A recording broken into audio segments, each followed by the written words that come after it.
Hello Internet! Today I want to bring you my review of Harry Potter and the Cursed Child by J.K. Rowling, John Tiffany, and Jack Thorne. The first part of this review will be spoiler-free for those of you who haven't read it yet, and I will warn you before I jump into the spoiler section. So I want to start off the review by saying that I enjoyed this story a lot, but I will say that I don't consider this the 8th book. For one, it's a script, which is different from a novel. Also, just because the books, when you're reading a book, you are able to kind of get yourself more immersed in the story because of descriptions and whatnot. And since this is a script, it's really hard to do that because in order to really fully immerse yourself in it, I feel like you need to see the play, which I really hope I get to do one day. So I consider this more of a companion to the series, much like the Tales of Beedle the Bard or something. It's a companion to the series, but it is not part of the actual series. I also will say that a lot of people have been saying that they feel like this is more like fan fiction. I honestly didn't feel that way, but then I never really got a whole lot into Harry Potter fan fiction because at the time I didn't know it was out there when everyone else seemed to be into it. I didn't even know it existed. So that could be why I didn't get that vibe from this, but I thoroughly enjoyed it, and I think that if you enjoyed the Harry Potter series, you would really enjoy this. Just go into it with the mindset that it's not going to feel the same as reading a Harry Potter book because it's not a book, it's a script, and that's different. Overall, I gave this a 4.5 out of 5 stars, and I do have a lot more to say about it, so I'm about to jump into my spoiler section, but like I said, if you are a fan of the Harry Potter series and you haven't read this yet, I definitely recommend you give it a try. You may not like it, you may love it, but I definitely think that you should at least give it a try, and I hope that I get to see this in play format one day because the magic in it, I want to see how they do that. Like, technically speaking, I want to see how they pulled off some of the stuff in here because there's a lot of magic, and you can't use CGI like in the movies. So now I will be jumping into the spoilery section. Okay, so the reason it took me so long to kind of get this review out there is because I couldn't really decide how I wanted to talk about the book because I have a lot to say, but I didn't want to just like reiterate the plot because if you're watching this part of the video, you've either read it or you've seen the play, so you know what happens. But I do have a lot of things I want to say, so ultimately I kind of decided to do kind of a pro and con list, and I'm just going to kind of go back and forth. That way I can talk about the things I really liked about it, but I can also talk about the things that I really didn't, because there were a lot of good things in this book, but there were also a lot of things that I either really didn't get, or really didn't like, or whatnot. So that's kind of how I'm going to do this video. So first we'll start out with a pro.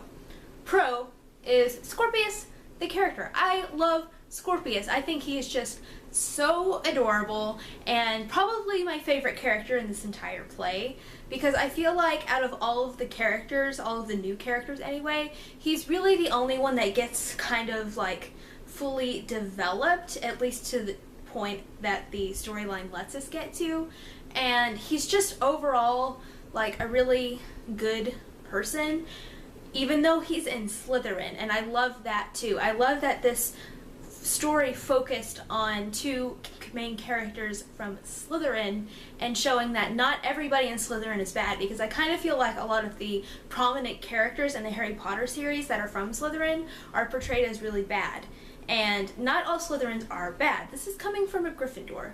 So kind of throwing that also in there, I was really glad that Albus was sorted into Slytherin because it changes things up a bit and it focuses on a different house other than Gryffindor for once.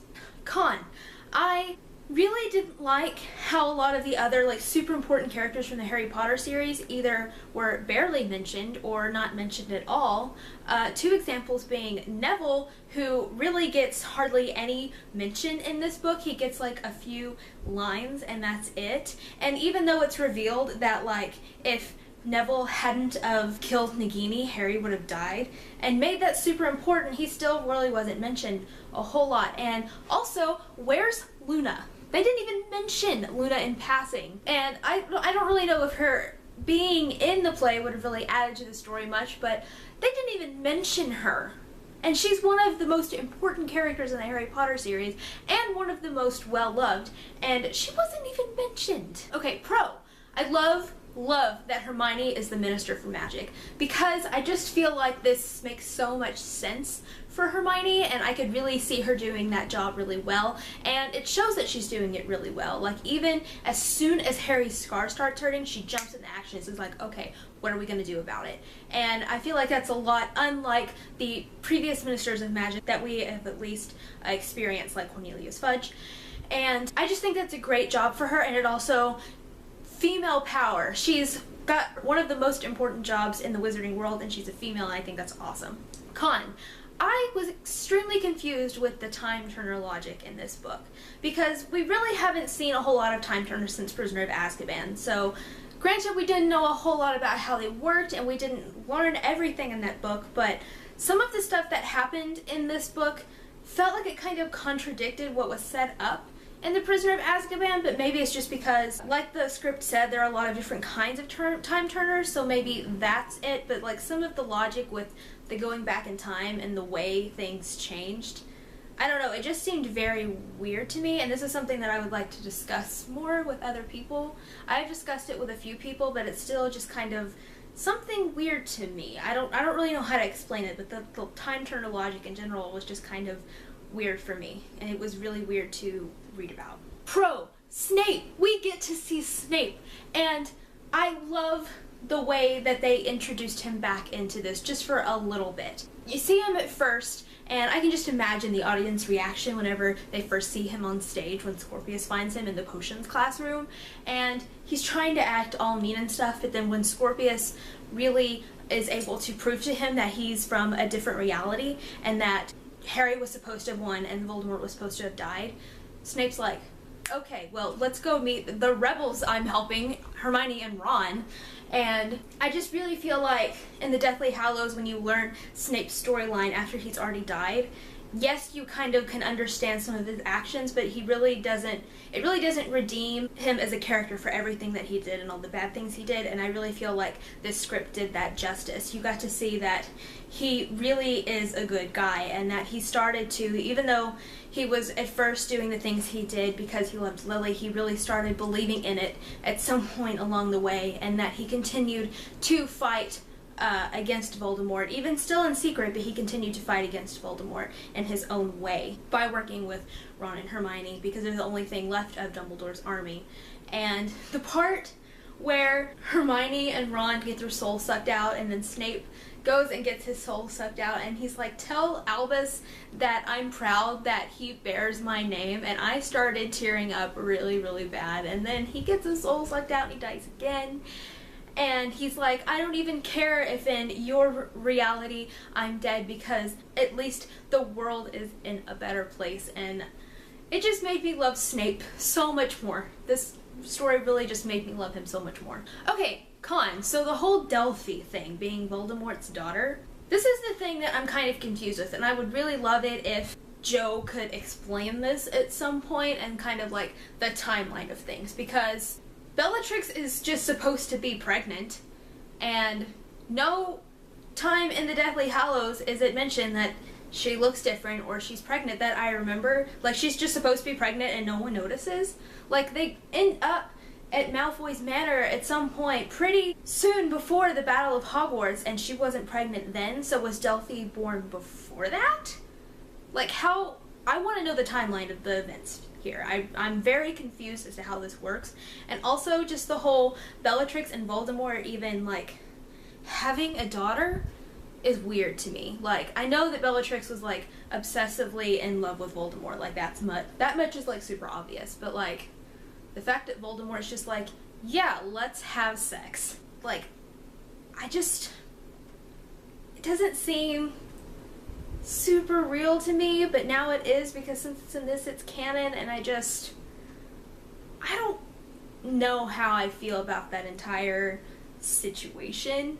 Pro, I feel like we get to see a whole other side of Draco in this story, the mature Draco, the changed Draco, and even though he's kind of still got the snarkiness to him, you can tell that he's really tried to make himself a better person, whether it be for his wife, who dies in this book, which is heartbreaking, or his son, or whatever the cause may be, I feel like this book redeemed his character so well. He ends up teaming up with Harry so that way they can save their sons together. He kind of like joins the squad, and I just really loved Draco in this book. Some of the other older characters from the old series, I felt like their characterization was super off. Namely, the Golden Trio. For one, I know that Harry can be kind of a dick sometimes in the story, like in the books, but his dick level was way up in this book. Whenever he tells Albus, sometimes I wish you weren't my son either, or whatever that line is, I feel like Harry, that's not something Harry would have said. That just felt really off to me. Like, I know that parents say things they don't mean sometimes because it just kind of comes out, but I just felt like that was super off for me. I didn't feel like that was Harry Potter at all. And just at other times in this book, I felt like his character was like super off. He wasn't Harry. And I don't like how Ron was used mainly for comedic relief. I don't like that at all. Like, I like how he's working at Weasley's Wizard Wheezes, and I think in the Pottermore story that came out like a couple of years ago, he was working there with George, although George isn't really mentioned in here. Again, another character not really mentioned, but I feel like just because he's working at a joke shop doesn't mean that he should just be used for comedic relief, and that was really weird to me. Okay, and then the biggest thing about Hermione that bothered me is she wouldn't hide a time turner, the only time turner that's known to still exist, in a bookcase. Like, after all of the things they were able to figure out as young kids, you don't think that somebody could stumble along and figure out that your time turns in your bookcase and solve the riddle? Like, that seemed like so un-Hermione to me. I feel like she would have been way smarter than that, and that just didn't feel like Hermione at all. Okay, I loved the scenes between Harry and Dumbledore in this, even though Dumbledore was just a painting, but I really feel like there were things said between the two of them that needed to be said in the series, but they weren't able to be said because Dumbledore died too soon. But, like, the scene, I can't remember specifically where it takes place. I think it's in Harry's office. Between the two of them, I'm so glad that they put that in there. We get to meet Albus and Scorpius, and we get to see these two new characters, these kids, and see the similarities and dissimilarities, I guess, I don't know if it's a word, between them and their parents, but the other kids really aren't in it a whole lot. They have little lines, or sometimes, in some cases, no lines at all. Like, I think Hugo is his name, Ron and Hermione's other child, really aren't in this at all. We get to see Rose, but she's not in it much. She's just kind of, like, there every now and then. And James and Lily, like, get maybe, like, 2 lines, and that's it. And I know this wasn't their story to tell, but I do wish that we would have gotten to see more of those other characters, just a little bit more to kind of get a feel for who they are. I love how they opened the play in the epilogue from the Deathly Hallows.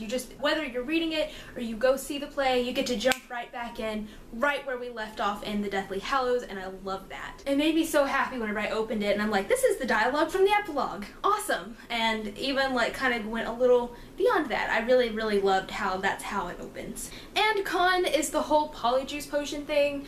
I mean, Harry, Ron, Hermione, it took them like a month in the Chamber of Secrets to create a Polyjuice Potion, and whenever they use Polyjuice Potion in this play, it's almost like they just kind of whipped it up out of nowhere, out of thin air. Like that comment that Albus makes whenever they're back in the 80s about like, oh yeah, there's some ingredients over in Bathilda Bagshot's house, let's just whip up some Polyjuice Potion.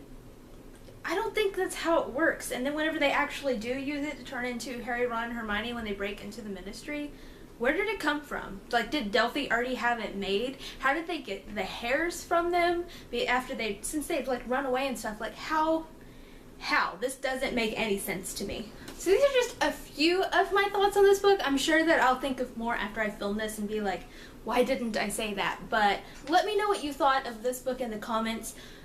Please avoid spoilers though for people who may be scrolling through that haven't read it or watched it yet. And yeah. That's all I have for this video, and I'll see you next time.